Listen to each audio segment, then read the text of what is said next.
Amigos de Cuatro Vientos, de nueva cuenta estamos transmitiendo desde la ciudad de Ensenada, Baja California, México, nuestro segundo programa del día de hoy, lunes 8 de agosto del 2022, reanudando nuestras actividades después de un periodo de descanso, y créanme que estamos muy contentos de nueva cuenta de saludarlos, de estar presentes en su programación aquí en Cuatro Vientos, en nuestra plataforma 4B TV.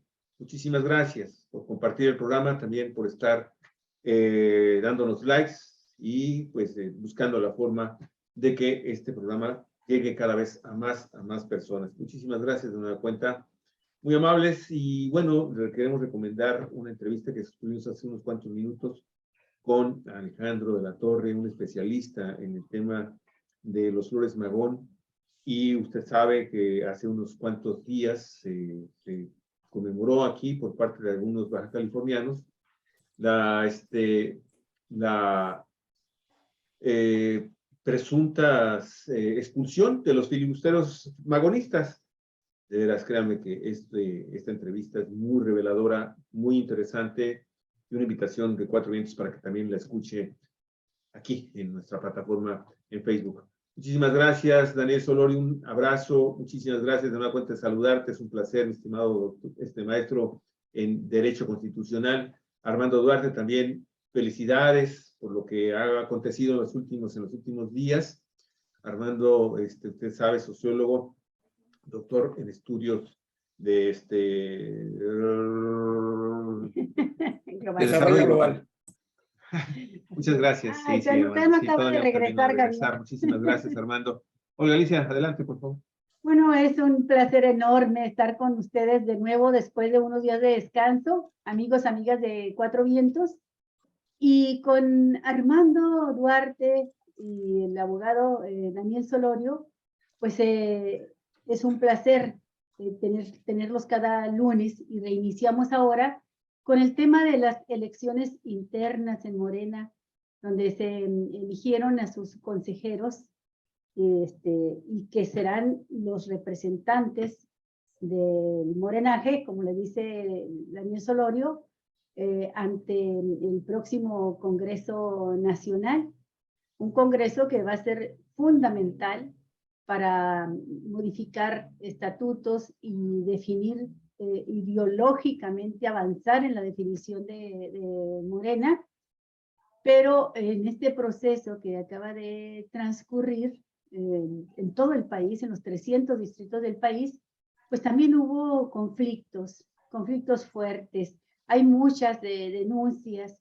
Hay por una parte alegría, gusto, porque personas como Armando Duarte o Carla Pedrín, acá en Ensenada, algunos otros elementos de los que vamos a mencionar ahorita, quedaron como consejeros. Pero también hay un enorme malestar, Daniel, porque hubo prácticas de las que ya estamos hartos, los mexicanos, las y los ciudadanos, y que quienes apostamos porque se transforme democráticamente el país y sea Morena un motor fundamental de esta transformación, no dejamos de sentir cierta desilusión, tristeza, cuando vemos que se reproducen estas prácticas que quisiéramos que quedaran ya en el pasado. Hay muchas impugnaciones. Estaba leyendo una nota, no sé si será cierta, pero prácticamente en los 300 distritos hay impugnaciones, y hasta el momento no han sido aún ratificados, confirmados los delegados electos, los consejeros electos, perdón. Entonces me gustaría, si te parece, Armando, que iniciáramos con una visión un poco más distante, la opinión que nos puede dar Daniel, que aunque es de Morena, pues él no fue candidato, no estuvo participando con un interés personal de consejero, pero para tener esa opinión que puede ser más compartida en gran parte por los ciudadanos y las ciudadanas, empezáramos con la visión de Daniel, y luego ya la precisión de muchas de las cosas que tengas que decirnos tú, Armando, que viviste el proceso desde adentro, paso a paso. Entonces, pues bienvenidos, Daniel, Armando, y tienes la palabra, Daniel. ¿Cómo viste tú este proceso? ¿Qué te gustó? ¿Qué no te gustó? ¿Cómo crees tú que ha sido recibido por los ciudadanos? O sea, ¿a los ciudadanos les importó un comino en realidad? ¿Y qué anticipa lo que sucedió para el Congreso, para lo que viene, para el Congreso Nacional y para la elección muy importante de candidatos, de los dirigentes, porque ahorita se ha electo a los concejales, pero ahora viene el proceso de elegir a través de los concejales a los dirigentes del partido en cada estado, en cada municipio, a nivel nacional, y luego pues la elección también de candidatos a puestos de elección popular en próximos comicios. Adelante, Dani. Wow, pues bueno, el tema es extremadamente complejo. Yo quiero empezar diciendo que me da muchísimo gusto que nuestro compañero Armando estará en el Congreso Nacional de Morena en breve. Eso nos asegura una persona informada, decente, interesada en el desarrollo del partido. Así empiezo. Como número 2, quisiera decir que es verdaderamente impresionante cómo un partido que todavía no aprende a ser partido en el sentido de disciplina, de organización, sea capaz de haber llevado de haber hecho presidente de la República a López Obrador, casi recién nacido. Este es un fenómeno verdaderamente impresionante. Un partido que no cumple todavía 8 años de edad, 9 años más o menos anda de edad, es un niño. Pero bueno, hizo presidente de la República, hizo muchos gobernadores, ya tenemos 22 gubernaturas con personas egresadas del partido Morena, candidateadas y arrasadoramente ganando las elecciones por Morena. No había modo de que todo fuera miel sobre hojuelas en un partido con tanta gente, ni había modo de que toda o la inmensa mayoría de la gente de Morena fuera limpia y decente. No hay modo. López Obrador mismo, cuando preparaba la campaña del año 2018, pues llamó gente de todos lados, se trataba de ganar. Y no hubo modo de evitar que personas tipo Lili Téllez, es un buen ejemplo desde la perspectiva de una mujer tipo Lili Téllez, arribistas, ideológicamente no identificadas, más bien ideológicamente identificadas con lo peorcito de la derecha. Sí, sectaria, derechista, dispuesta a la diatriba y la agresión directa. Y la menciono a ella desde el punto de vista de las mujeres, pero luego menciono también a Martínez Cázares, también otro panista que llegó por Morena al Senado de la República y que se convirtió primero en alto funcionario en el gobierno López Obrador. Aparte de hacerlo candidato, le dio su confianza y lo nombró director general del Seguro Social. No pudo con el cargo porque ideológicamente no estaba identificado con esas corrientes de pensamiento que permiten operar una institución tan llena de generosidad social, pública, y salió. Y ahora se dedica a la diatriba también contra López Obrador de manera constante. Esos 2 ejemplos, pero en todos lados hay otros. No omito el extraño caso, uso la palabra extraño con la mayor prudencia posible, de Jaime Bonilla, un hombre particularmente cercano a López Obrador, a quien no le importaron los principios del López Obradorismo, y luego de haber sido diputado, senador y gobernador, sin ningún tipo de escrúpulos, quiso quedarse 5 años, a pesar de que había sido electo por los Por fortuna no lo logró. Ahora anda ahí envuelto en escándalos penales, dándose baños de pureza en sus propias televisoras.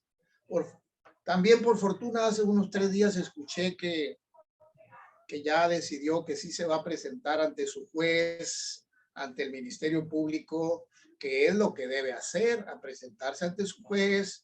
Y bueno, no estamos hablando de Bonilla, ni de Lili Telles, ni de Martínez Cázares, sino de Morena. Hay una columna muy reciente que vale la pena comentar un poco de Pedro Miguel. Esa columna de Pedro Miguel dio lugar aquí en redes sociales, he estado viendo en los chats, que dio lugar está dando lugar a un debate sobre los partidos de masas y los partidos de cuadros. Hace ya muchos años tuve la suerte de que en la Facultad de Derecho se me asignara la responsabilidad de dar 2 o 3 ciclos escolares, un curso llamado Partidos Políticos. Era la época, hace muchos años, cuando los partidos políticos no estaban regulados por la legalidad, ni estaban controlados por autoridades electorales, sino todo estaba en manos de la Presidencia de la República y de los gobernadores por conducto de órganos ad hoc para ese efecto, pero que obviamente estaban bajo el mando de los gobernadores y del presidente de la República. En esa época había asignaturas de partidos políticos, al menos en la Facultad de Derecho aquí de la UABC. Hoy hay algunas que se llaman Derecho Electoral, que fueron apareciendo.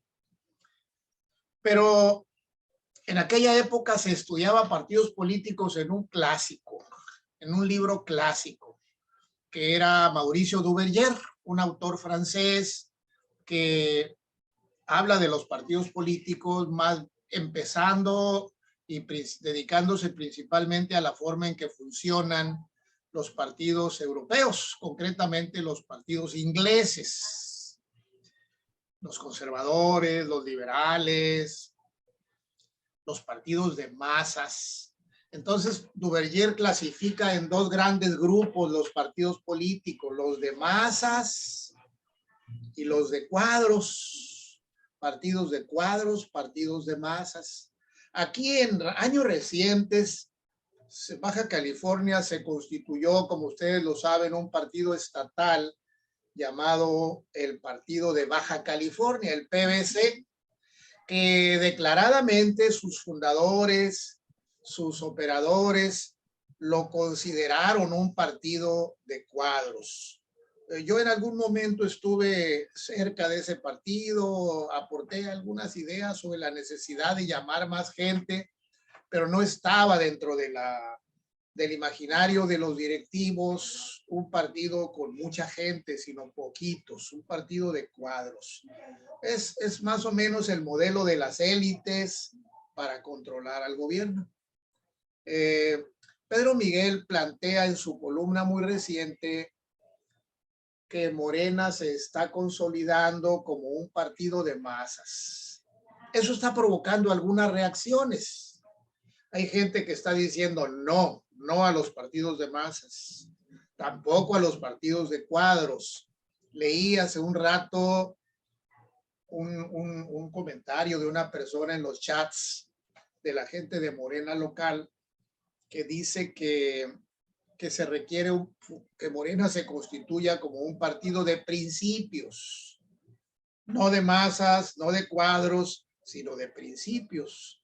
Claro que no está todavía nada de desarrollada esa idea, porque básicamente los partidos siguen siendo o de masas o de cuadros, como explicó Duverger desde hace muchos años. Y bueno, en un país como el nuestro, donde lo que prevalece son los partidos nacionales y no los partidos pequeños regionales en los estados, pues los partidos de masas están ahí y habría que ir definiendo qué son y cómo se democratizan. El principal problema, me parece, de Morena en este momento es su democratización. Y los partidos y los estatutos pues dejan puertas abiertas para las oligarquías. Todavía hay que revisar todo eso. Supongo que también el Congreso Nacional se ocupará de esas cosas. Un punto que no quiero dejar de destacar en esta primera intervención es lo que se vio muy claro en esta elección que acaba de pasar. Muchos funcionarios públicos estatales y federales arribaron a las consejerías del partido. Es decir, lo que el presidente López Obrador ha venido diciendo, hay que separar al partido y al gobierno, separarlo, que funcionen por separado, que los miembros del partido no sean los que gobiernan. Y bueno, esta vez abundó. En Baja California, múltiples diputados, diputadas, funcionarios del gobierno de Marina, quedaron en las consejerías y en torno a ellos es donde hubo más escándalo del acarreo, de los acarreos de gente que fuera a votar. Pues hasta ahí dejo esta intervención y adelante con lo que siga. Muchas gracias. Muchas gracias, Daniel.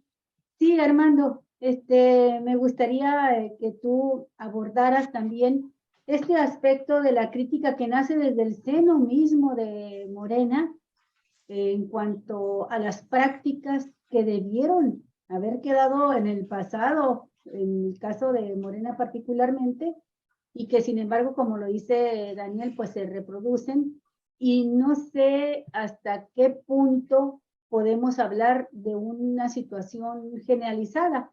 Si lo ves a través de lo que se publica en los medios, pues parece que sucedió en todos los distritos, en todo el país. Si lo ves a nivel aquí del terruño, pues es clarísimo que se ejerció esta práctica del acarreo, de la dádiva de llevar gente a votar, y los números no mienten. O sea, queda con una diferencia muy grande de votos a favor, pues el amigo más cercano del presidente municipal, que además ha sido muy criticado en su función como funcionario público, y ganan por fortuna personas como tú, como Carla Pedrín, pero con una cantidad de votos bastante inferior a la que obtuvo Eduardo Vega, siendo que ustedes, para muchos morenistas y para muchos ciudadanos interesados en lo que está sucediendo en el país, en las posibilidades de avance de la cuarta transformación, ustedes son los representativos, no más, son los representativos de estas esperanzas. Sin embargo, en una votación abierta con la idea de hacer un partido de masas, pues se impone una práctica corporativa impregnada de lo peor que habíamos visto en partidos anteriores, ¿no? Adelante, Armando, danos tu opinión. Sí, muy bien. Buenos días, un gusto estar nuevamente con ustedes y con el auditorio. Creo que el análisis de esta situación requiere de una postura muy equilibrada. Y lo digo sobre todo para quienes estamos dentro de Morena. Y lo menciono porque luego lo que aparenta es lo que más llama la atención, lo que se ve así, ¿no? Y evidentemente en este proceso algo que llamó mucho la atención fue estos operativos de acarreo. Exacto. Y de compra del voto, que tú dices debieron haber quedado atrás en Morena. Yo diría deben quedar atrás en Morena. Y hay una diferencia. Debieron es que ya debía de ser otra cosa. Y cuando yo digo deben es que seguimos batallando con eso y vamos a seguir batallando un tiempo todavía. Porque no es un fenómeno que se resuelva con hacer un juramento de cumplir con los documentos básicos, con los principios éticos y políticos de Morena. Porque las prácticas políticas son resultado de una cultura política de una manera de entender la política. Y la cultura política, como toda cultura, es un proceso que se viene dando paulatinamente, que se va arraigando, se va interiorizando en las personas. Y deshacerse de esa cultura o de esas prácticas, de esas formas de ser y de pensar, no es una cuestión que se pueda resolver rápidamente. Yo recuerdo haber leído en un texto de sociología de Recasens, un clásico, ¿no? Un texto clásico, ya superado en muchos aspectos, pero que tiene cuestiones muy, muy importantes, Claro. que hablaba de que, y creo que se lo atribuye a otro pensador español de hace ya tiempo, Ortega y Gasset, que decía que los cambios en el ámbito cultural se mueven como las vacas, con una lentitud así, desesperante. Y se estima, decía este pensador, que un cambio cultural se lleva una generación. Se lleva una generación. El neoliberalismo estuvo más de una generación en México. Logró implantar sus formas de ver, de pensar y de entender la política y de practicar la política. Y esas prácticas ahí están, interiorizadas en una gran cantidad de ciudadanos mexicanos. Yo diría en la mayoría de los ciudadanos mexicanos. Revisemos las encuestas de cultura y participación política que ha venido realizando desde hace ya 20 años o más la Secretaría de Organización, perdón, de Gobernación, y nos vamos a dar cuenta cómo los cambios en materia cultural han sido lentísimos, lentísimos en nuestro país. Tal vez en los últimos años ese cambio se haya acelerado por el proceso de transformación que estamos viviendo y será muy interesante conocer el resultado de la próxima encuesta de cultura política que realice la Secretaría de Gobernación. Va a ser muy interesante y comparar esos resultados. Pero la verdad es que hasta la anterior encuesta del año 2020, me parece, todavía los cambios no eran lo suficientes. ¿Por qué? Precisamente por esta cuestión de que es un cambio en el ámbito de la cultura y es un cambio que requiere de mucho trabajo y es lento. Entonces, ¿cuál es el escenario? Bueno, abres una votación, una participación a la gente y obviamente estas prácticas que están muy arraigadas tenían que hacerse presentes. Muchos lo previmos y por eso cuestionamos que la convocatoria fuese tan abierta. Y cuando vimos que la convocatoria ya iba a aplicarse, dijimos, esto va a suceder. Y fíjense bien, nos preparamos, por lo menos aquí en Ensenada. Ustedes saben, tenemos un observatorio dentro de la estructura, vaya, provisional que hemos construido en Ensenada, porque no hay un comité ejecutivo, no ha podido haberlo. Hay el observatorio morenista. Y los compañeros montaron un operativo para detectar esas situaciones. No, hombre, tenemos cantidad de evidencias. Cantidad de evidencias de esta manipulación que se hizo. Mucha de la cual incluso se fue en el paquete electoral. Debo decirles a ustedes que el paquete electoral del tercer distrito no solamente llevaba las actas en donde se hacía constar la cantidad de votos que se habían recabado por cada participante, no solamente llevaba las boletas, sino que llevaba las evidencias, los famosos papelitos impresos en donde la gente llevaba en la mano y decían que por quién iban a votar.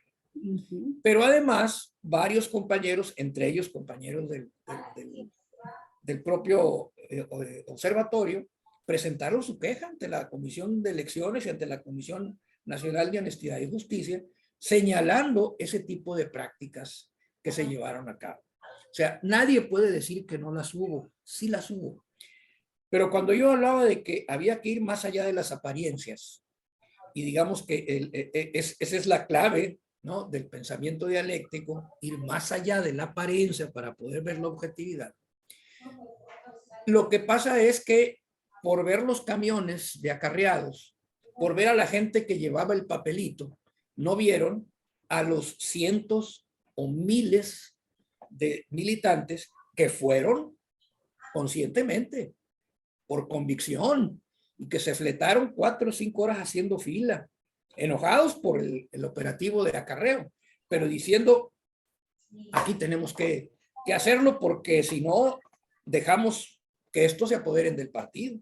O sea, Eso es la lo que no pelea se hay que ve. darla en todos los frentes, incluido el Y eso impuesto. que no se ve y que muy pocos rescatan por hacer evidente lo otro, que sí es cierto que sucedió, dan una imagen, desde mi punto de vista, no equilibrada del proceso. Por eso digo, hay que tener una postura equilibrada. Es pronto para ver cómo quedaron las cosas a nivel nacional, porque está el recuento, están las listas, hay que revisar las listas, hay que darle seguimiento, ver quiénes son los que quedaron como consejeros. ¿Sí? Una cosa les voy a decir también, las elecciones internas de este partido y de cualquier otro partido se dan en contextos políticos muy concretos. ¿Sí? Y en el caso de Baja California, lo hemos comentado, hay que distinguir las 3 grandes corrientes, unas más que otras, que estaban, digamos, disputando esta pelea. Una, el grupo político, vamos a llamarlo así, el grupo político identificado con la corriente de Jaime Bonilla. El grupo político identificado con la corriente de la gobernadora. Y el grupo político que están en conflicto, ¿no? Sí. O sea, quien diga que son lo mismo, no hace una lectura correcta de la situación. Y el grupo que no está, vamos, los no alineados, ni con este ni con esta, con el partido, ¿no? Los militantes. Bueno, ¿cuál fue el resultado de la elección? ¿Cómo quedó la correlación de fuerzas? Exacto. ¿Verdad? Ahí Para poder hacer una valoración objetiva. Porque si solamente valoramos diciendo que hubo camiones, que hubo, pues sí, va a ser un cochinero. Pero si también observamos, aparte de eso, que hubo muchos militantes. ¿Y cómo quedamos, Armando? Quiero recordar que en las últimas entrevistas que tuvimos contigo, tú dijiste, hay que ir, a lo que acabas de mencionar, a pesar de la convocatoria, a pesar de que no estamos de acuerdo con muchas cosas, hay que ir porque hay que ganar espacios. Hay que ganar los espacios para quienes queremos empujar la transformación. Y hasta lo dijiste con desesperación, con demencia. Y ahora yo te pregunto, Armando, ¿cuál es el resultado? O sea, bueno, te digo, es pronto para dar un resultado general. Yo te puedo decir del distrito. Aquí estoy, ¿no? Y vi el proceso, lo viví y tengo la información. Necesito ver y hacer el balance con los compañeros del resto del estado para ver cómo quedamos a nivel Baja California. ¿Una idea? Pero Armando, en el caso del distrito, de los 10 consejeros que se eligieron, 4 son o somos, me incluyo entre ellos, compañeros que estamos identificados como parte de la estructura de Morena, no de hoy, de mucho tiempo. Está Carla Pedrín. Armando, permíteme. Bueno. Está dando los nombres. Está esta, ¿cómo se llama? Rebeca Carla Vega Pedrín, y está Rebeca Pablo. Vega, Armando Duarte y Pablo, no recuerdo, de San Quintín. No Ajá, el compañero de San Quintín, sí. Que tiene una historia de participación en Morena, digamos, desde el principio, ¿no? De que Morena se constituyó el partido, formando estructura, visitando comunidades, consiguiendo representantes de casilla, él mismo siendo representante. O sea, una persona comprometida en los hechos con el proyecto, ¿no? Ahí están. Somos esos 4. Quedaron 4 identificados con la corriente de Bonilla. Y quedaron 2 identificados, vamos a llamarlo así, con la corriente de la gobernadora. Funcionarios estatales, ¿no? Y identificados con la corriente política de la gobernadora. ¿Cómo? Perdón, ahorita que te pregunte, Javier, yo ya pregunto yo. Sí, o sea, Te está preguntando que si también los funcionarios, que si quedaron funcionarios públicos.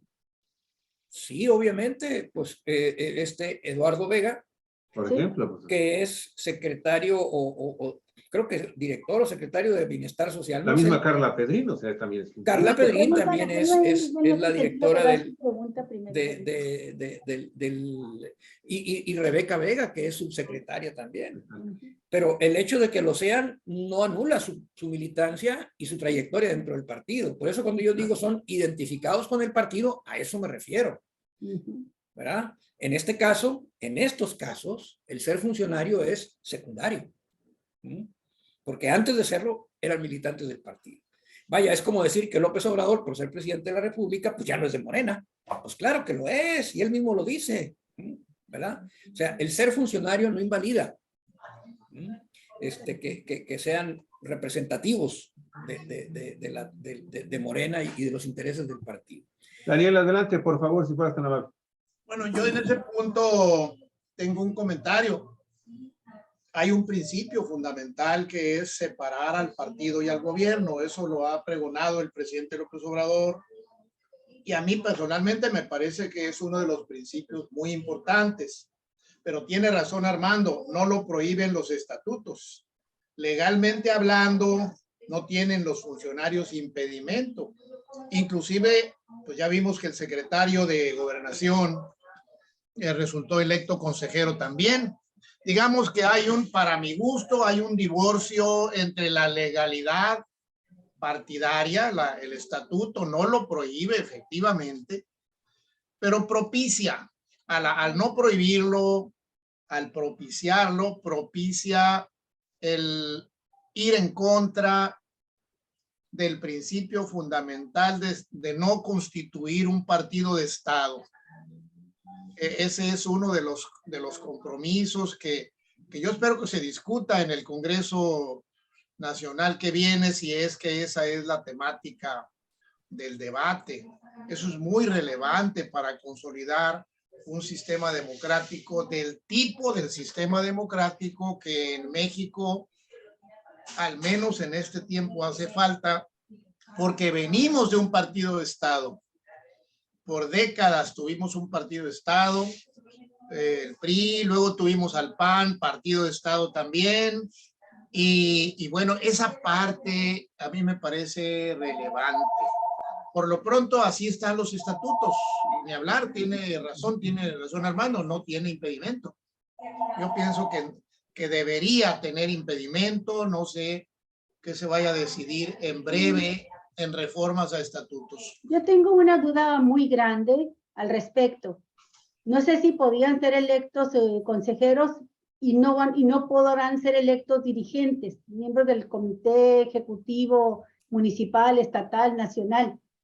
Pero explícanos tú, Armando, este artículo 43 de los estatutos en el que dice, en los procesos electorales, párrafo B, no participarán servidores y funcionarios públicos de los poderes legislativo, ejecutivo y judicial de los 3 órdenes de gobierno, a menos que se separen de sus cargos con la anticipación que señala la ley. No se admitirá forma alguna de presión o manipulación de la voluntad de los integrantes de Morena por grupos internos, corrientes o facciones o por grupos o intereses externos a Morena. ¿A qué se refiere? ¿No aplica para este caso? Mira, lo que pasa es de que hay 2 procesos electivos a los que se hace referencia: las elecciones constitucionales y las elecciones internas del partido. Y este artículo que tú mencionas está en el capítulo 5, que es de la participación electoral. Entonces, específicamente, este artículo que tú mencionas, ¿cuál es el que dijiste? 43. El 43 precisamente está en el capítulo de participación electoral. Hace referencia única y exclusivamente esta limitación cuando alguien que es funcionario pretende ser candidato. ¿Sí? Y aquí hay una contradicción porque este estatuto se aprobó antes de que se hicieran ciertas reformas a la Constitución. La Constitución hoy permite que un funcionario participe en una contienda electoral por la reelección, incluso sin renunciar a su cargo. Sí. ¿Qué está por encima? Recuerdo porque me tocó estar presente en la elección anterior de consejeros, en donde hubo el caso, por ejemplo, de una diputada que era incluso diputada suplente, hubo el caso de Joaquín Bolio y otros más que tuvieron que renunciaron en ese momento a su cargo público para poder postularse como candidatos a consejeros. Bueno, ok. A lo que voy yo es que la Constitución otorga derechos y la Constitución es la ley máxima. Ninguna otra ley secundaria, mucho menos una ley interna de un partido, puede estar por encima de la Constitución. Si la Constitución da ese derecho, el estatuto no lo puede prohibir. Este es un estatuto que se aprobó antes de esas reformas constitucionales. Tendrán que hacerse los ajustes correspondientes, ¿no? Eso en cuanto a esta situación.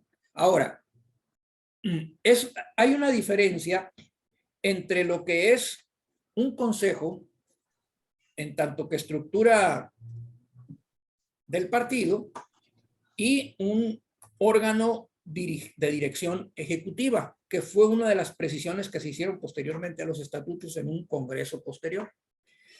En el artículo 14 del estatuto se establecen cuáles son, especialmente, digamos que específicamente en el 14 bis, cuáles son los órganos, cómo se clasifican los órganos del partido, la estructura del partido. Y hace alusión, por ejemplo, a lo que son los órganos constitutivos, los básicos, que son los comités de base, los comités de promotores, protagonistas del cambio verdadero.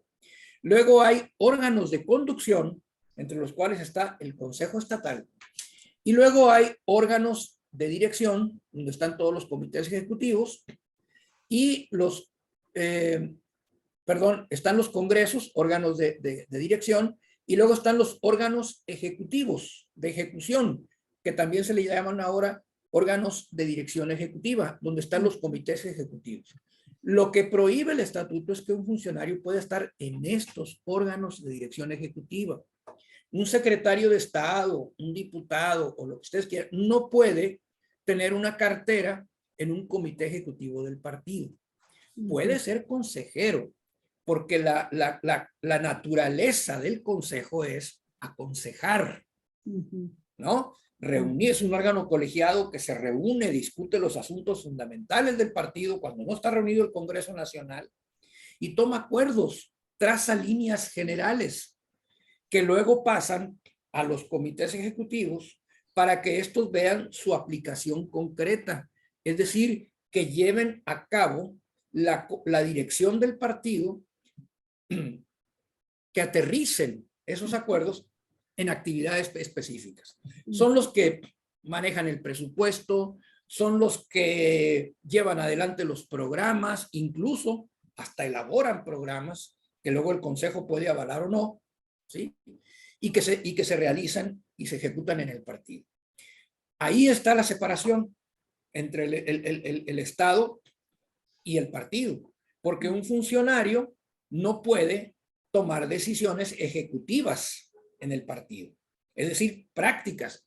Podrá aconsejar desde su banco en el consejo y decir, a mí me parece que esto no está correcto, etcétera, etcétera. Porque el planteamiento, obviamente en México tiene raíces muy concretas e históricas también de lo del partido de Estado. Y a mí me parece muy correcto que no puedan estar los funcionarios de gobierno en las funciones ejecutivas del partido, porque entonces sí se mezcla una cosa con la otra. Pero veamos otras democracias que a lo mejor no tienen esta situación tan peculiar de nuestro país. Las democracias europeas, ¿verdad? Los regímenes parlamentarios europeos, como es, por ejemplo, entre otros, el inglés, el español, por ejemplo, y otros, ¿no? El alemán. Resulta que el jefe del partido es, una vez que gana su partido la elección, es el primer ministro. Y sigue siendo primer ministro y sigue siendo diputado. Y sigue siendo jefe del partido. No hay problema. Ah, pero en México sí lo hay. ¿Por qué? Por circunstancias históricas muy concretas. Ah, bueno, por eso se ponen este tipo de situaciones. Pero a mí me parece que una separación absoluta de partido y Estado no es correcta.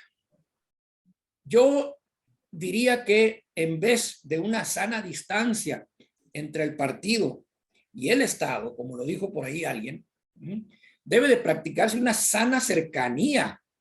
¿Por qué? Pues porque es el Estado el encargado de llevar adelante el programa del partido convertido en gobierno. No puede pensarse que haya una separación absoluta. Entonces, algunos compañeros del partido malutilizan este argumento, pero en el fondo lo que está pasando es que ellos quisieran que hubiese más espacios para poderlos ocupar y se sienten en desventaja frente a funcionarios. Y dicen, bueno, es que el funcionario acarrea, tiene el presupuesto y por eso tiene ventajas. Y miren ustedes, ahí está la prueba palpable. Y yo les revierto, sí, estoy en contra de eso, no debe de realizarse. Pero si se trabaja, si se organiza y si se moviliza, que es diferente a acarrear, se puede. Bueno, yo no soy funcionario de gobierno, yo no di una sola despensa, no contraté un solo transporte público, ni pagué un solo voto y soy consejero. ¿Se puede o no se puede? Se puede. ¿Pero qué? Tengo un año junto con otros compañeros trabajando en la cuestión de la estructura del partido. Y otros que ven la convocatoria y en ese momento se les ocurre ponerse a trabajar, pues evidentemente van a tener muchas dificultades. Puede que lo logren, no digo que no, pero es más difícil, es más complicado. Sobre todo si te confrontas con estas cosas. Entonces, yo soy de la opinión, ¿verdad?, de que sí hay que señalar dentro del proceso interno de Morena, como se señaló, como se han levantado las quejas, a todos aquellos que incurrieron en estas malas prácticas, en espera y con la confianza de que los órganos encargados tomen medidas y logren corregir lo más que se pueda, limpiar lo más que se pueda el proceso interno del partido. Tenemos las declaraciones del presidente y de la secretaria general y otros funcionarios del partido de que no se va a permitir quien cometió trampa, quien hizo trampa, y cuando hablo trampa es acarreo y compra de votos, no van a ser consejeros. Se les será cancelada su consejería. La condición, como siempre, no es que digan, es que fulano lo hizo, sino que aparte de eso lo demuestres, ¿no? Porque es un principio elemental de cualquier tipo de derecho. Tú acusas con prueba, ¿no? Bueno, hay pruebas y yo espero que haya resultados, es decir, que se cumpla con esa función para que se cancelen algunos o muchos de esos triunfos, supuestos triunfos que se hicieron con trampa.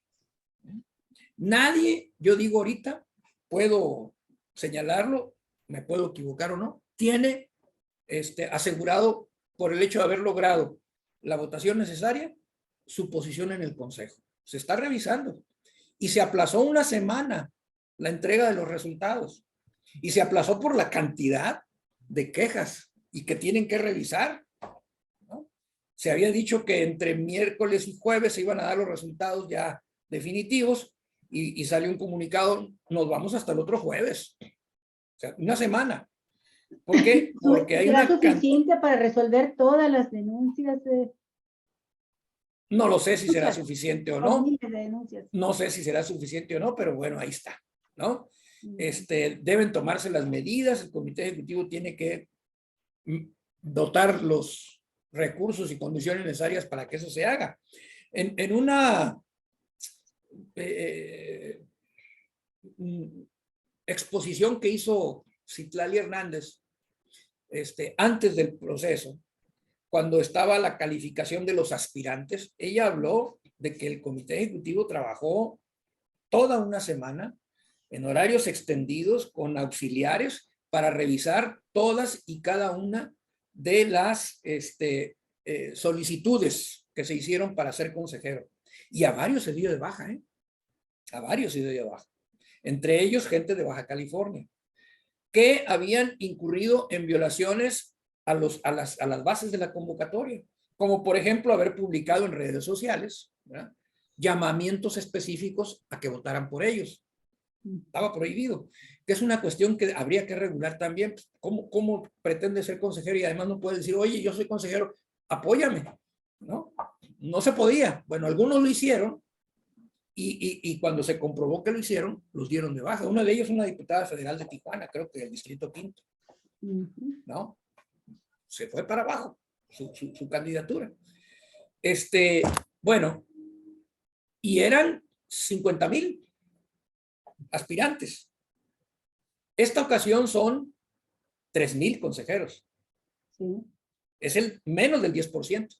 Y tienen toda una semana para revisar. Si pudieron aquello, yo digo, pueden hacer esto y pueden hacerlo bien.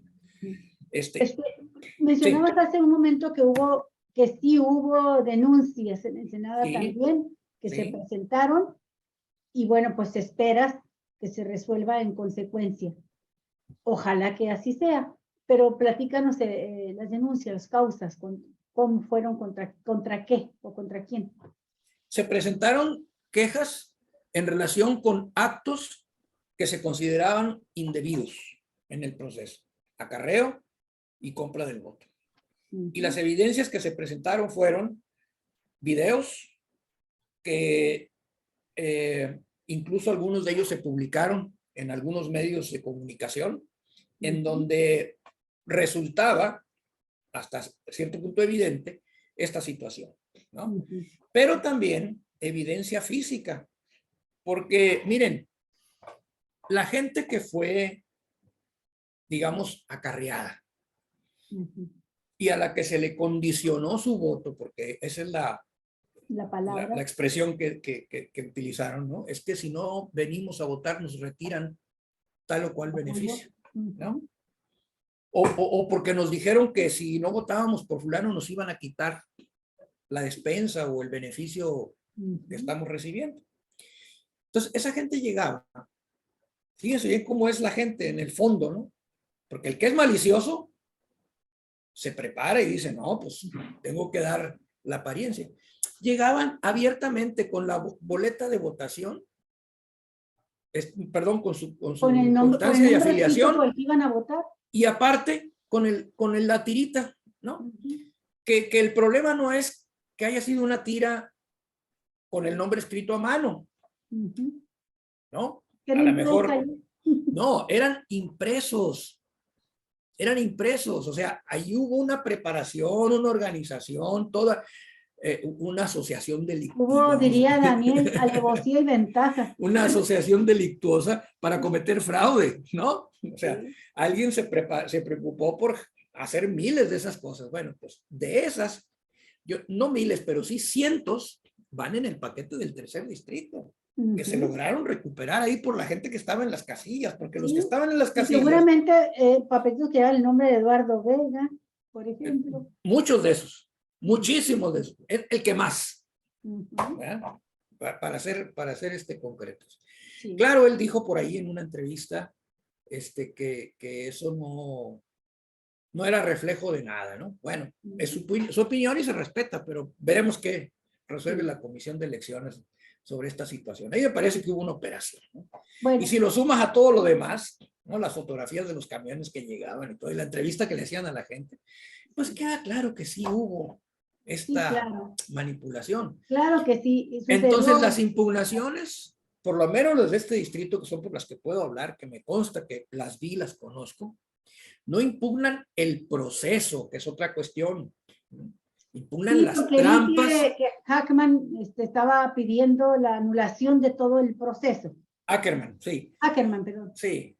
Es un punto de vista, lo respeto, pero a mí me parece que no. A mí me parece que no es lo correcto. Porque para empezar, ¿cómo determina que fue lo que dominó, lo que es representativo del proceso? Eso es lo que se ve, es lo que hace escándalo, lo que todo el mundo, ¡ay, cuántos camiones! Y ¡ay, cuánta fila! No, pero sí, que estuvo mal, estuvo mal. Eso sí se tiene que combatir a fondo. Porque Sí, ¿dónde las queda malas entonces prácticas, el no sí. mentir, el no robar, el no traicionar? Las ¿Dónde malas queda prácticas toda se esta tienen que promesa combatir, presidencial de cambio, sin ¿no? duda alguna, se tienen que combatir las malas prácticas. Pero las malas prácticas de unos cuantos Ujú. mapaches electorales, ¿verdad? No deben de opacar la actividad consciente de muchos miles de militantes que fueron. Oye, a mí lo que me por sorprende es convicción. que el bonillismo haya tenido en el distrito 3 4 de 10. Caray, eso sí que el bonillismo está más que demostrado el desprestigio y el daño que le causó a Morena, y habla todavía de una fuerza que tiene, que hay mucho que trabajar ahí. Yo lo he dicho en Pero otras fíjate, es una ocasiones, fuerza. no puedes avanzar hacia la 4T sin derrotar a Bonilla y al bonillismo. Mi saldo es positivo. Tu saldo es En el positivo. tercer Vamos distrito. a ver cuando ya se dé a conocer oficialmente por la Comisión de Elecciones quiénes quedaron, y podemos hablar entonces de correlación de fuerzas ya a nivel nacional. Tú no sé si tengas... si de 10 tiene 4, oye, con todo el aparato del gobierno municipal operando. No, pero con todo el desprestigio del mundo también ya, y con el gobierno en contra del Estado. Sí, pero a la mera hora, a la hora del voto, ¿verdad? Lo que cuenta es la gente que llevas a votar.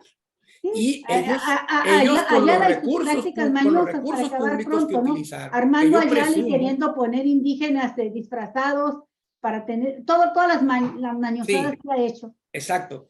Pero Daniel, fíjate bien, sí. ¿sí? Con todos los recursos públicos que presumo yo que utilizaron para mover a la gente, lograron 4 de 10. Uh-huh. Y la militancia, sin los recursos públicos, sin dar despensas, logramos 4. Sí. Trabajándole, eso sí, desde hace un año. A ver, sí. Daniel, tu opinión, lo que quieras decir, y si tienes algo al conocimiento de cómo quedó Mexicali. Y luego ya para ir cerrando, para mí la última pregunta será, el Congreso, lo que sigue, ¿no?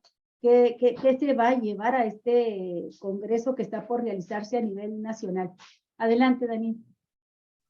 Más bien yo quiero insistir en la necesidad de establecer una prohibición que ya está implícita, pero hay que ponerla por escrito a los funcionarios públicos. De la muy correcta exposición de Armando se desprende inexorablemente que los funcionarios públicos tienen a la mano recursos públicos, dinero público, camiones, tienen esto, tienen aquello, y no resisten la tentación de usarlos para los acarreos. No resisten la tentación de manipular el dinero público, no la resisten para ganar las elecciones internas. Me parece que eso hay que cortarlo de tajo. La lucha por un partido que no sea partido de Estado, pues es importantísima en Morena. Es una exageración de mi parte decir que es tan importante como la separación de la Iglesia y el Estado, que ya tenemos, no sé, casi 200 años en la lucha por separar la Iglesia y el Estado.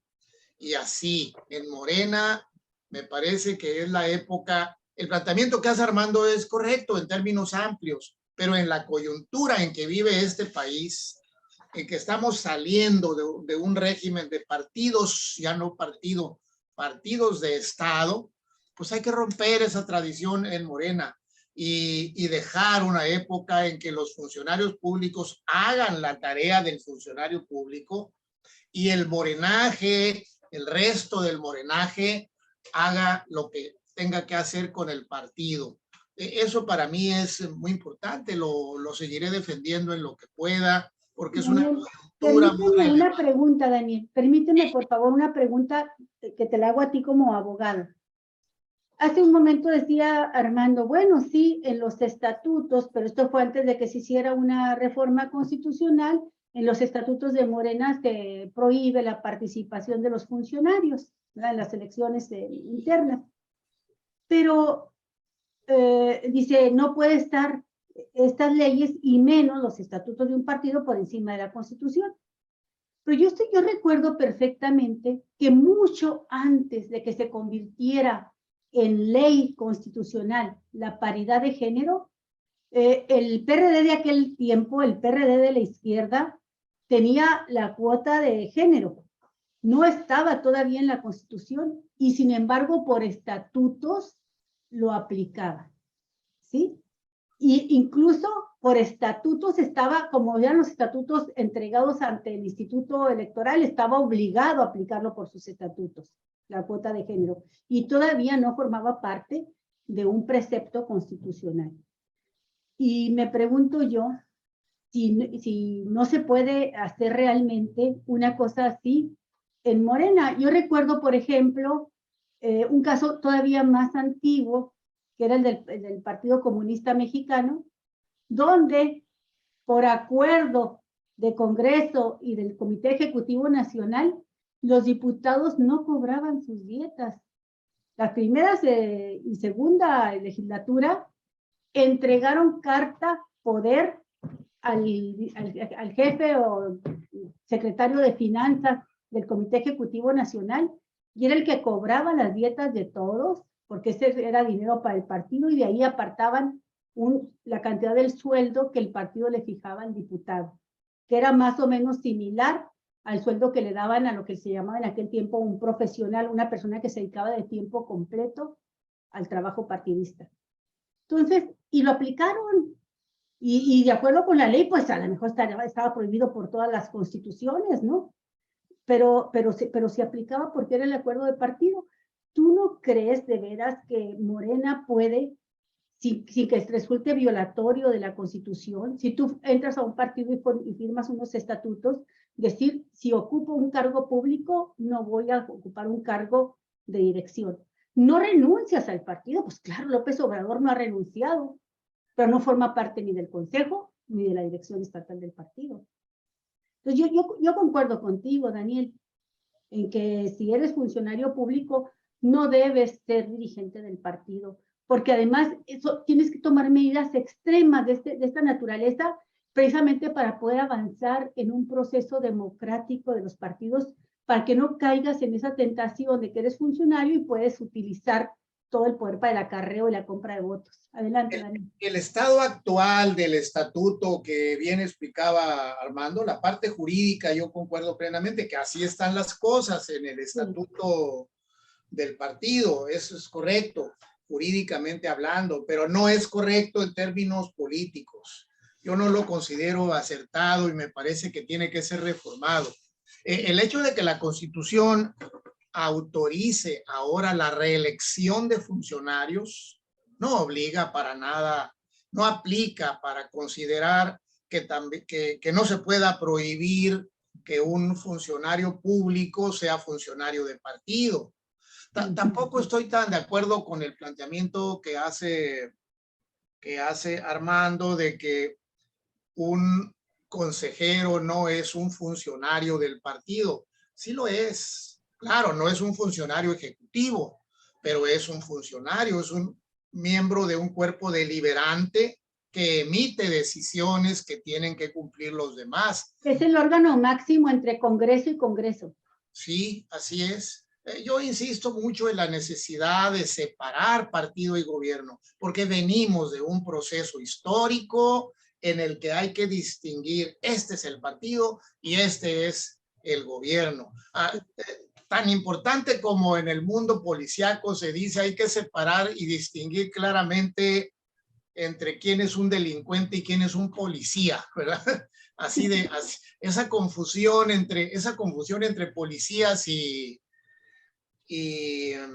delincuentes que por tantos años le ha hecho mucho daño al país. Creo que este punto sí debe reformarse. Mi voto estaría para que el partido prohíba que los funcionarios públicos se confundan con los funcionarios del partido, que haya esa mezcla, porque propicia cosas tan grotescas como lo que hizo Bonilla. Creo que tenemos un gran ejemplo. Bonilla es un gran ejemplo, pues le agradecemos muchas cosas a Bonilla porque nos dio muchos ejemplos. ¿Cuánto hace? 2 años que hubo aquel escándalo aquí en Baja California, porque de pronto a Bonilla le pareció que el dirigente estatal del partido tenía que ¿sí? cambiar. Él quiso cambiar al dirigente del partido y él movió a la gente. Él asistió personalmente a la asamblea a manipular a su gente para destituir a Burgueño y poner a este otro muchacho, se me olvida su nombre, César, algo así, se me escapa el nombre, pero Bonilla manipulando de manera directa al partido. Y él dijo, soy miembro del partido, dijo, soy un consejero, no vengo aquí en mi carácter de gobernador. Dijo un buen chiste ahí, ¿no? Lo dijo ahí mismo. No vengo en mi carácter de gobernador, vengo en mi carácter de miembro del partido. Esa situación actual la propician los estatutos. Creo que deben ser reformadas. Sí, creo. Para entrar en este último tramo ya del programa, sí, creo que esa podría ser, por ejemplo, una de las propuestas para el Congreso Nacional, y me da pie a mí para preguntarte qué esperas tú de este Congreso que está por realizarse ahora en agosto, y que será importante, será fundamental para lo que viene de Morena en las elecciones próximas. No me imagino a ese Congreso modificando los estatutos para ese efecto, porque va a estar dominado por funcionarios. Esa es la no me imagino esa reforma pronto, pero habrá que seguirla trabajando. Pues muy por bien. eso, muchas gracias. Ay, gracias a ti, Daniel. Y Armando, ¿tú cómo concluyes con esta pregunta precisamente de qué habrá que hacerse para este Congreso? Bueno, el Congreso tiene que elegir al Comité Ejecutivo Nacional, al Consejo Nacional, y tiene que resolver sobre el estatuto. Básicamente esos tres elementos. Yo espero que se dé el cumplimiento de estas tres tareas en las mejores condiciones para los intereses generales del proyecto. Y cuando digo en las mejores condiciones es porque entiendo que es un proceso, y como todo proceso lleva sus etapas, y cada una de las etapas está determinada por las circunstancias muy específicas, ¿no? Y básicamente por el estado de la correlación de fuerzas. ¿Cuál va a ser la correlación de fuerzas al interior del Congreso Nacional? En este momento no sé, ¿verdad? Son 300 elecciones, 3,000 consejeros. No conozco la lista todavía y no sé quién, no tengo elementos para decir estos son de acá y estos son de acá. Puedo decirlo de muchos de ellos, porque tienen una trayectoria muy clara y amplia, ¿no? Conocida dentro del partido. Armando, ¿tú vas a buscar la presidencia del partido en el estado o en el municipio? ¿Vas a buscar la presidencia?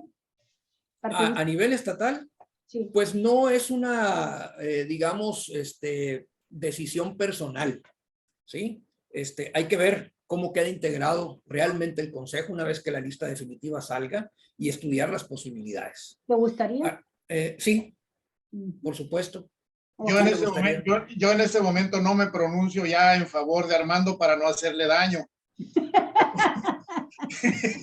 Nomás por eso no me pronuncio por Armando para la presidencia del partido. Yo creo que a cualquier militante le gustaría, ¿no? Estar en esa posición de poder tener esa capacidad de influir o de incidir en los asuntos del partido. Pero no es una candidatura, no es una cosa así que diga yo, ay, voten por mí. ¿Por qué? Porque en ello. No, es que los que van a votar son los consejeros. Y va a ser una reunión en la que se discutirá el tema y los aspirantes dirán, bueno, a mí me gustaría, y ya los demás compañeros valorarán en función de muchas cuestiones, simpatías personales, compromisos políticos, todo entra, ¿no? O sea, esto es complejo, es un proceso, pues, ¿no? Yo siempre saco a colación el caso de las constituciones de nuestro país, ¿no? Los congresos constituyentes que llegan con una, digamos, misión, y el resultado no siempre es el que se deseaba. ¿Y a causa de qué? Bueno, pues de que la correlación de fuerzas al interior del Congreso permite que unas cosas salgan y otras no. Ahí es donde a mí me queda muy clara esa expresión de López Obrador, ¿no? De que la política es el arte de lo posible, ¿no? O de decidir entre inconveniencias. ¿Mm? Bueno, pues es que es eso. Hay una serie de situaciones reales que no se pueden dejar de lado. No todo es voluntarismo. ¿Mm? Sí. Es la real política, Ok. como dicen por ahí, ¿no? Bueno, pues ojalá y termináramos con una frase más alentadora. Bueno, yo tengo confianza, o sea, Morena va, es mi opinión, Morena vive, ¿no? Como titulé mi última columna ahí en 4T Noticias México, Morena vive, porque independientemente de toda esta situación que se presentó, pues hay otros elementos que nos permiten tener confianza en que esto avance, Sí. ¿no? Pronto Como que esta- se nos olvida todo lo que se ha hecho y se sigue haciendo en tan poquito tiempo. Muy breve. Y por unos cuantos mapaches y por unos cuantos o miles, si ustedes quieren, de acarreados y camiones en las calles, pues no puedes dejar de lado todo lo anterior, ¿no?